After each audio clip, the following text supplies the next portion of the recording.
How's it going, everybody? My name is Mason. And I'm Russ. And welcome to the Biz Boyz broadcast, where we try to give you a first-hand experience about how to start your own business.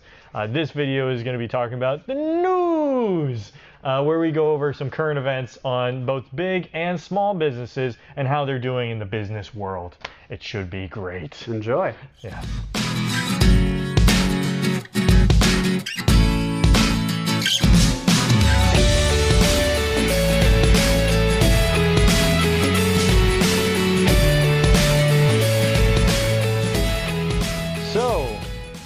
Russ, do you have anything for news this week? Nothing happened. Oh, like wow. Anywhere. That's crazy. I was searching the entire week for anything of interest, and apparently the whole world went boring. No, so. Yeah, you're right. Except for Best Buy. Oh, I must have missed it. All right. Best Buy? Actually, to be fair, this news is very old, but it's very interesting, I would say. So Best Buy. You're familiar with Best Buy, right? Yeah. Okay, you've been to their stores, you love their products. I don't go there very often, but when I need like just a charger or something, I don't want to wait for Amazon to deliver it. I go to Best Buy. Would you believe that in 2012... I wouldn't believe it. No. Okay. 2012, their stock price was $15. I don't know what it is now, so is it $16? It has risen from $14 to $80. Holy crap! Yeah, so they have achieved a. Wait, in how long? 2013. In 3 decades. Okay. 2013. So it's 6 years. 6 years? A little less than, a little more than 6 years. So they've risen 540%. Is that from 14 to 80? Something like that. How do you think they did that? That's a massive achievement. Data. Data. They probably used a bit of data to grow. Not exactly. No. Not exactly. Okay, so. Oh, you know what also happened in 2013 for Best Buy? They went over a new CEO. So their former CEO got fired, you could say, for harassment lawsuits. Oh. So, okay.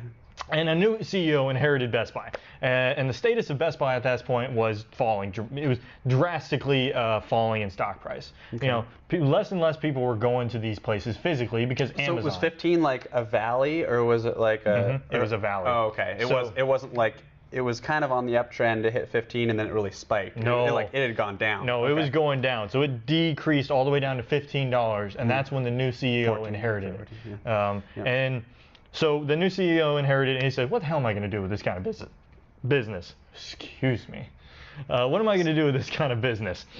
I don't know if I should excuse you. Okay. It's not unacceptable. Stop it. Stop it. Well, you know what? The first thing he's going to do, Russ? Don't look at that. The first thing he's going to do is focus on people. Data? People. Oh. No, he's going to focus on his people. The first thing he did was that he went into the store and he worked the store for a week. So he became a cashier. He became a stock boy for a week. So he tried to learn the in and outs. Down and dirty. Yes, he tried to learn the in and outs of the working group level or the working member level kind of things. And he was able to resolve a lot of issues. Yeah. He was able to get the culture. He was able to resolve a lot of issues that were in the databases, the tools that each of the employees used. So he was able to help solve problems that may have not reacted in huge company profits, but really helped increase the satisfaction of the workplace. I really wish I had that problem. Like that my business was so large that in order to improve it, I had to go down to that level. But literally everything we do is at the lower level. Well, Barry Wi-Fi is that large. You have an employee, and he is very dissatisfied. I don't have an employee. I have a co-founder. It feels like that sometimes. No. So there's a couple other things he did. So he actually turned weakness into strength. What does that mean? So he took his showrooms and he partnered with other companies that were actually trying to get into the showroom type market. For instance, Apple. He partnered with them to say, I will create an Apple showroom for you. So you don't have to invest in your own business to do that for you. What do you mean by showroom? So showroom, you know, in Best Buy, how you go to like a living room and it's set up with a whole bunch of different products. So essentially, they were going to create a living room that's fully Apple products. Okay. So by doing this, they actually got rental payments from places like Apple, Toshiba, Sony to build rooms that are just their products. And this saves that in Best Buy. In Best Buy. Okay. Yeah, in Best Buy. Okay. So that saved that company, Apple, Sony, and Toshiba, money because they didn't have to invest in the brick and mortar for their own locations. Nice. They just had to pay rent. In the Best Buy store. Yes. Okay. So Best Buy was able to create another revenue stream by partnering with people who are actually trying to do the thing that Best Buy is doing. That's pretty cool. So it was actually pretty smart and innovative in that way. And then finally, he built relationships. So what the hell does that mean? The CEO, you know Geek Squad. Geek Squad, it's the Best Buy's geeks who help you fix all your problems. It's essentially the technical support for Best Buy. No? Yes, I know Geek Squad. Okay. Sorry. So Geek Squad, what he did with that is he actually gave them the ability to go to people's houses and fix their products or give them recommendation on building things like a home theater system as like a consultant type of thing. Nice. Yes. Nice. And he gave commissions to the Geek Squads, which I actually think they were renamed to in-home advisors. So they actually gave them commission if they bought Best Buy products. If the people they were consulting in their homes bought Best Buy products, that they received a small percentage of that the revenue or profit from that product. Okay, nice. So they got commission from doing those type of things. Said, hey, Best Buy holds this product that I think would be great for your home. So by doing that, they essentially expanded the Geek Squad model, you could say, gave it more capability, and gave it more buy-in to the employees. What was number one again that Best Buy did? Focus on people. Okay. So they tried to fix all the problems at the working group level. Now what this resulted in is obviously the stock increase from $14 to I think it was what I say $75 into about today's price. Actually, technically a week ago. And here's, hopefully somewhere in here I put the stock price chart where it goes, whoa, it's going up there, it's through the roof. Somewhere I'll edit that in, or you'll edit that in. But through the ceiling. So yeah, so it did that. So the things the things he did helped increase the stock price, and it also increased customer satisfaction. So he increased it from 50% customer satisfaction in employee satisfaction to 90%. Okay, so Best Buy was going downhill. It wasn't providing the value that it was accustomed to beforehand. Nope. And all they were doing was just selling products off the shelves, right? So they fixed it 3 ways. It sounds like the first one was focusing on the culture and making sure that the service they were already providing was quality. Yep. And they were fixing the internal problems that way. And then they added 2 other things, which was entirely new streams of value. So they gave new revenue streams. So they gave the companies that were in charge of developing and selling the product rent space within their place. They found which is entirely new value. They built relationships with former competitors, you could say. Yeah. Great. Yeah. And the last one was? The last one was they did, it kind of says build relationships too, but it's really Geek Squad stuff where they expanded their current capability. Okay. And they did this very successfully. Awesome. It was very interesting to see that because Best Buy, Circuit City, Sam's Electronics or something like that, I forget what his name, those were all kind of in the same market, and they were all on the downhill, and Best Buy was able to save themselves. So the CEO did a combination of evaluating what was already there and improving upon what they already had, and also adding 2 new things entirely. Yep. Awesome. To a very successful. Good for Best Buy. All right, so moving on to the last segment of the news, I have a question for you, Russ. Question for me. So this is the bonus segment since there was no news that you could find. We're going to move on to my bonus segment. And my bonus segment is a simple question, Russ. I'm going to ask you, did this business succeed or fail? Okay. So I'm going to first tell you about the business as much as I can, as much as I know. And you're going to have to make it off that judgment whether that business succeeded or failed. Okay. If you are correct, you can put a 1-line sentence on my social media that I will not be able to filter. Fail. Okay. You're just gonna do it, right? You're gonna guess? No. Might not be a good guess. I already got it right last time, whatever the last one was, and I didn't do anything on your social media. Well, you this still time, owe me that, by the way. Yeah, well, you got 2 this time then. Okay. Double or nothing, maybe. All right. And if you get it wrong, I get to put something on your social media. Okay? Okay. Do you agree with these terms as I lay them out? I agree. Okay. So the business that we're going to be talking Which about. social media? I have 10 different aliases. I'll pick one. Okay. All of them. You don't know I actually have 20 of them. So the business we're going to be talking about is Ship. Ship. So have you ever heard of Ship? Like a boat? Or like a shipping kind of thing? Like shipping and packaging. Okay. So. I heard of shipping and packaging. Oh, wow. So you're at an advantage. I have not heard of Ship, no. Okay, so Ship is a Which service. probably means they failed, but go ahead. It was a service that they originated in San Francisco. Okay. This was back in 2016. So the shipping service was, it was an online platform. You're giving me keys here. No, you don't know. You maybe expanded into something else. It might have expanded into something else. It is and was and will always be an online platform that people can basically leave their packages out, sign up on the Ship app, and basically couriers from the shipping or from the Ship platform will pick up their packages from like their doorstep. Yes, okay. From their doorstep, and they will take them to UPS or FedEx, and they will get them packaged and they will get them shipped off to the right location for a $5 flat fee. So essentially, it's $5 to not have to go to the post office. Essentially, yeah, and also pay the shipping fee. So they ship it for you as well. So that $5 includes the transportation to FedEx and UPS, that's nice. And the shipping fee. That's nice. Okay, so so I can tell you a couple things in. Let's see. Online. Don't fall asleep over there. So the company never released the sales numbers, but it has grown 20% each month and processes 600% more shipments than it did a year ago. This was a statement in 2018. So, what questions do you have? I will give you 3 questions, and then I'll ask. Can you repeat that last part?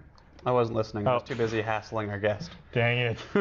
So they don't release sales numbers. They're a private company, so they don't have to actually release any income statements or anything like that. Okay. But they did say that they are growing over themselves 20% every month, and they are processing 600% more shipments than when they started. And this was a statement made in 2018. Okay. So. You have 3 questions. But you don't know the finances or anything. Nope, no. It's a private company. It does not have to release its finances to me. Okay. 3 questions. Yep. I'm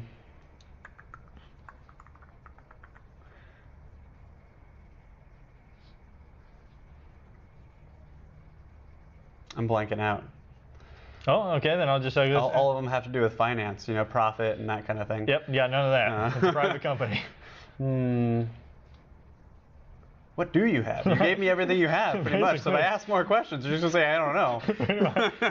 He's catching on, ladies and gentlemen. So I'm just going to ask you then, did you think this business succeeded or failed? I mean, it sounds like a good business, but $5 seems like a pretty low rate for pickup and take it places. There's a lot at stake here, Russ. Think about it. They improved their users, it sounded like, their sales and their user base, but that's what a lot of social media companies are doing nowadays. They claim their success based on their amount of users growth. I don't really know if that's actually a good way to judge your business. I'm going to say they failed. No? You're right. They failed. They did fail? They did fail. Okay. All right. So they failed fundamentally for 2 reasons.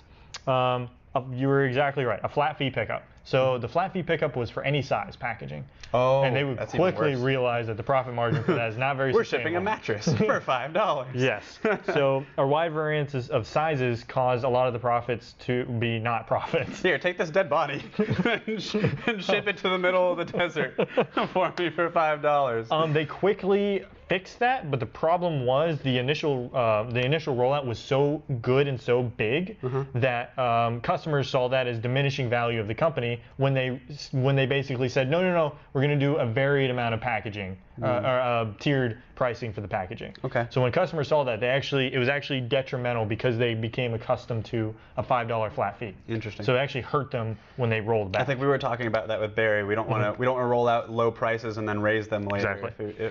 With that. Yeah. And there's a whole conversation that promotional deals, like advertisements of cutting down 20% only temporarily, actually hurts you more than actually What's gains interesting you. though is with Barry or subscription services, you can with people that are already users, you can have them you can put them in like a legacy category where they get the previous pricing. But if it's like a pay-as-you-go kind of thing, like every time you buy it, if you're used to paying $5 every time you need it, but then suddenly you have to pay $10, that's very frustrating. Yep. I can see how I wouldn't like that. But if it's a subscription, you can do a legacy.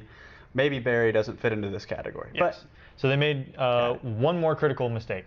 So the critical mistake was who they targeted.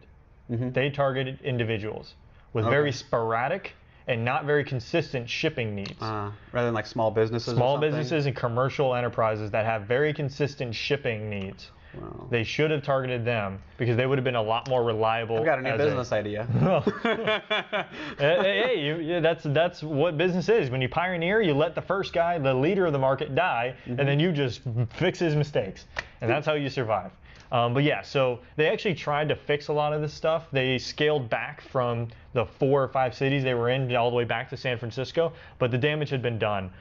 They basically had to go bankrupt in, I believe it was, about mid-early 2018. So when they made that statement that they were growing, they were growing, but they were not growing in profit. So it was a user growth, not a profitable growth, which means the business is doomed to fail, unfortunately. You can grow in your customers, but doesn't mean the business is going to succeed. No. So yes, so that is I think that's a lot of the way the social media platforms do it nowadays. Facebook is like one of the only ones that's actually making a profit. Twitter and Snapchat are both going downhill, losing money year after year. Because there's a death valley, right? You need so many customers to make it affordable just through advertising. Snapchat stock kind of shows that, and that it's continued to go down, but it's like Twitter's and things, they seem to do fairly well stock-wise. I'm curious to see how long they can keep it up, unless they can figure out some way to make more revenue off of the current costs, or reduce their costs somehow. Right now, just adding users isn't doing it for them. Yep. So unfortunately, Ship was not able to figure it out, and they closed down operations in mid-2018. So what am I going to post on Mason's social media? So we'll probably do it right after this video. I think we're going to try to make it so whatever he put, here it is. Okay. You jerk. I just want to say that I get 2 things now. Oh my God. Here's the second one. You son of a bitch. Oh no. Okay. All right, so that does it for the Biz Boyz news section of the week. Please comment, like, and subscribe on this video. Any feedback you can give us would be really great. Any future events or please.